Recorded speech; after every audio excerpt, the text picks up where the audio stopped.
Chief اعجاز احمد طاہر روان۔ عرب media reports کے مطابق سعودی وزارت حج و عمرہ نے سال 2025 حج سیزن کے دوران 12 سال سے کم عمر کے بچوں کے حج پر جانے پر پابندی عائد کر دی ہے۔ یہ فیصلہ بچوں کی حفاظت اور بہبود کو یقینی بنانے کے لیے کیا گیا ہے، کیونکہ دوران حج بھیڑ اور رش کے باعث بچوں کو خطرات لاحق ہو سکتے ہیں۔ یہ اقدام بچوں کو ممکنہ نقصان سے بچانے کے لیے اٹھایا گیا ہے۔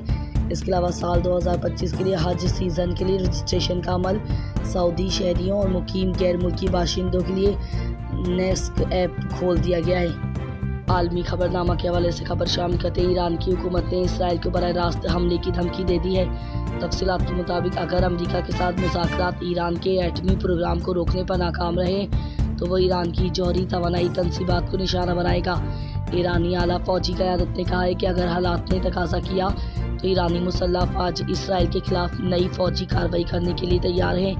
ایرانی فوج کے commander in chief major general Abdolrahim Musa نے یہ بیان مقدس دفاع کے 8 جلسوں پر مشتمل انسائکلوپیڈیا کی تقریب نقاب کشائی کی شرکت کے دوران دیا ہے۔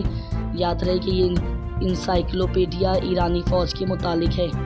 بیورو چیف اعجاز احمد طاہر روان۔ عالمی خبرنامہ کے حوالے سے خبر شامل کرتے ہیں ہندوستان کے شہر بمبئی میں مساجد 7 دینی مدارس سے زبردستی لاؤڈ اسپیکر ہٹانے پر مسلمانوں میں بے چینی اور کشیدگی میں مسلسل اضافہ ہوتا جا رہا ہے۔ اس کے خلاف قانونی کمیٹی بھی تشکیل دے دی گئی ہے۔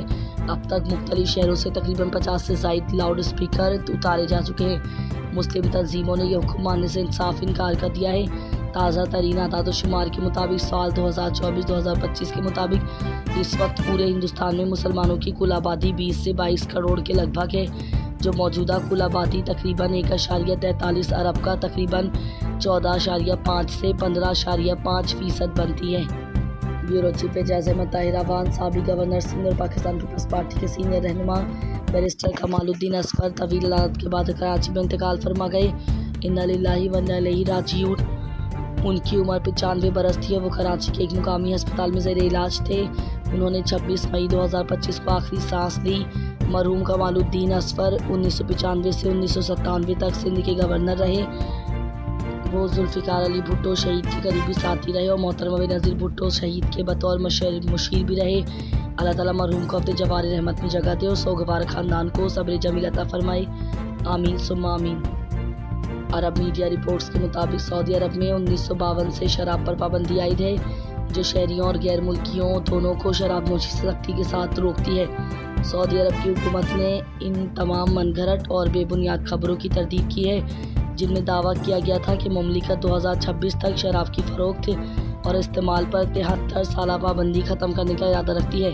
سعودی عرب ایسی تمام غیر ملکی خبروں کی سختی کے ساتھ تردید اور رد بھی کرتی ہے اور ان خبروں میں کوئی سچائی نہیں ہے۔